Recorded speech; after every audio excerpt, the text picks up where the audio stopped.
অ্যাবসালম এবং অ্যাচিটোফেল থেকে কিছু ইম্পর্ট্যান্ট বিষয় ডিসকাস করছি যেগুলো আগের ভিডিওতে ইনক্লুড ছিল না কিন্তু ইম্পর্ট্যান্ট বলে মনে হয়েছে।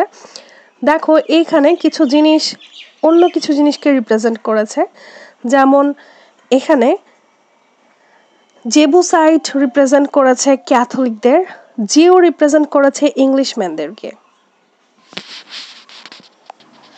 তারপরে এখানে হ্যাবর্ন রিপ্রেজেন্ট করেছে স্কটল্যান্ডকে এবং ইসরায়েল রিপ্রেজেন্ট করেছে ইংল্যান্ডকে। ঠিক আছে, এই জিনিসটা একটু কনফিউজিং, একটু মাথায় রাখবা। ইসরায়েল বললে কিন্তু এখানে ইংল্যান্ডকে রিপ্রেজেন্ট করেছে, ইজিপ্ট রিপ্রেজেন্ট করেছে ফ্রান্সকে, এবং এথনিক প্লট বলা হয়েছে পপিশ প্লটকে। সিওন রিপ্রেজেন্ট করেছে লন্ডনকে, জর্দান রিপ্রেজেন্ট করেছে ডোভার বিচকে। জেরুজালেম বলতে এখানে লন্ডনকে বোঝানো হয়েছে এবং চল রিপ্রেজেন্ট করেছে অলিভার ক্রমওয়েলকে। এই ইনফরমেশনগুলো একটু মাথায় রাখবা, এগুলো ব্রিফে আসতে পারে এবং কোশ্চেনের মধ্যে তোমরা আরও সুন্দর করে এক্সপ্লেইন করতে পারবে এই বিষয়গুলো জানা থাকলে। দেখো, এটা হচ্ছে একটা পলিটিক্যাল স্যাটায়ার, তোমরা জানো এখানে একটা বিষয়কে দিয়ে অন্য বিষয়কে রিপ্রেজেন্ট করা হয়েছে। যেমন এই বিষয়গুলো একটু মাথায় রাখবা যে ইসরায়েল ইংল্যান্ডকে রিপ্রেজেন্ট করেছে, ইজিপ্ট করেছে ফ্রান্সকে, কোন দেশকে রিপ্রেজেন্ট করেছে এটা একটু মাথায় রাখবা।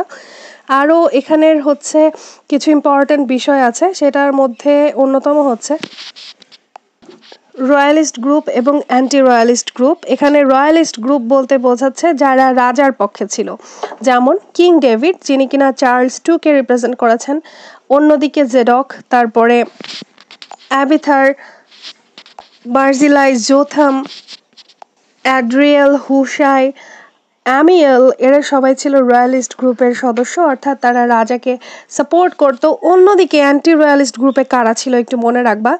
আর্ল অফ সাবসবেরিকে যিনি রিপ্রেজেন্ট করেছেন সেই বিখ্যাত অ্যাচিটোফেল ছিল, সেখানে অ্যাবসালম ছিল অর্থাৎ রাজার ছেলে বা ডিউক অফ মনমাউথ। অন্যদিকে ছিল জিমরি বা ডিউক অফ বাকিংহাম, সেই মেয়ে ছিল কোরা ছিল অর্থাৎ টিটাস ওটসকে যিনি রিপ্রেজেন্ট করেছেন। তো এই বিষয়গুলো একটু মাথায় রাখবা যে রয়্যালিস্ট পার্টিতে কারা ছিল এবং অ্যান্টি রয়্যালিস্ট গ্রুপে কারা কারা ছিল। এটা এই টপিকের অন্যতম একটা টপিক। অন্যদিকে যেই এক্সক্লুশন বিল ছিল, অর্থাৎ জেমসকে উত্তরাধিকার থেকে সরানোর জন্য যে আন্দোলনটা হয়েছিল, সেই বিল ইংল্যান্ডের রাজনীতিতে একটা বিশাল প্রভাব ফেলে। এখানেও দুটা দলের মধ্যে দ্বন্দ্ব সৃষ্টি করে। কোন দুইটা দল ছিল? একটা ছিল হুইগ পার্টি, অন্যটা ছিল টোরি পার্টি। তো হুইগ পার্টি ছিল একটা রাজনৈতিক দল যার জেমস দ্বিতীয়কে বা যিনি জেমস টু ছিলেন তাকে সিংহাসনে বসানোর বিরোধী ছিল এবং এক্সক্লুশন বিলের সমর্থক ছিল। তো হুইগ পার্টি কারা ছিল? এক্সক্লুশন বিলের সমর্থক। তারা মনে করত যে যদি জেমস দ্বিতীয় রাজা হন তাহলে ক্যাথলিকদের শাসন ইংল্যান্ডে প্রতিষ্ঠিত হবে, যা প্রোটেস্ট্যান্টদের জন্য বিপজ্জনক হবে। তারা জেমসকে বাদ দিয়ে একজন প্রোটেস্ট্যান্ট রাজাকে সিংহাসনে বসানোর পক্ষে ছিল। অন্যদিকে ছিল টোরি পার্টি। টোরি পার্টি ছিল রাজা এবং রাজতন্ত্রের পক্ষে। তারা এক্সক্লুশন বিলের তীব্র বিরোধিতা করেছিল এবং মনে করত যে রাজা চার্লস দ্বিতীয়র যিনি ভাই ছিলেন জেমস, তাকে বাদ দেওয়া অসাংবিধানিক হবে এবং এটা সাংবিধানিকভাবে অগ্রহণযোগ্য একটা বিষয়। ইনারা বিশ্বাস করত যে রাজতন্ত্রের অধিকার রক্ষা করে সিংহাসনের উত্তরাধিকার নির্বাচন করা প্রয়োজন এবং জনমত এক্ষেত্রে বাধা দিতে পারে না, এটা সম্পূর্ণ রাজার রাইট রয়েছে। ঠিক আছে, তো এক্সক্লুশন বিল সম্পর্কে তো হালকা একটু আইডিয়া দিয়েছি তোমাদেরকে।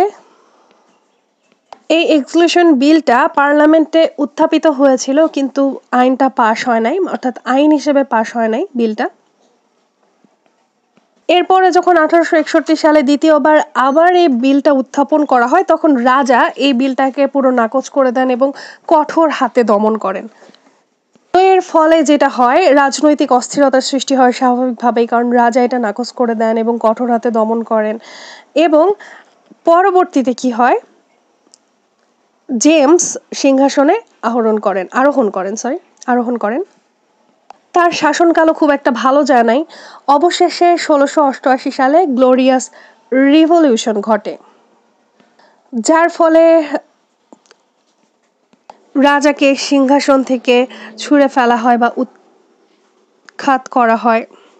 এবং এই ঘটনাগুলো পরবর্তীতে অনেক বিশৃঙ্খলা সৃষ্টি করে। তার মেয়ে রাজত্ব পায়, অর্থাৎ চার্লস আর এর ভাই জেমসের মেয়ে।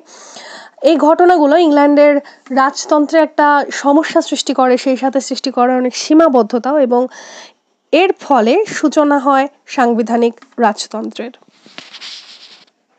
তো যারা রিয়েলিটির সাথে ম্যাচ করাইতে পারছিল না এই ড্রামাটাকে, আশা করছি এই ভিডিওটা দেখার পরে এই ড্রামাটার ডিটেলস কনসেপ্ট তোমাদের ক্লিয়ার হয়ে গেছে। যারা ইংল্যান্ড এবং ইসরায়েলের কাহিনী বুঝতে পারছিল না এবং এই কবিতাটা নিয়ে যাদের একটু সমস্যা ছিল, এই ভিডিওটা দেখার পরে আশা করছি তোমাদের কোনো সমস্যা নাই। যেহেতু এটা একটা পলিটিক্যাল স্যাটায়ার, সেই কারণে নামগুলো পরিবর্তন করা হয়েছে এবং বাইবেলিক নাম নেওয়া হয়েছে। আশা করছি ভিডিওটা তোমাদের কাছে ক্লিয়ার হয়েছে এবং কোনো প্রশ্ন থাকলে অবশ্যই জানাতে পারো। এতক্ষণ সাথে থাকার জন্য অসংখ্য ধন্যবাদ।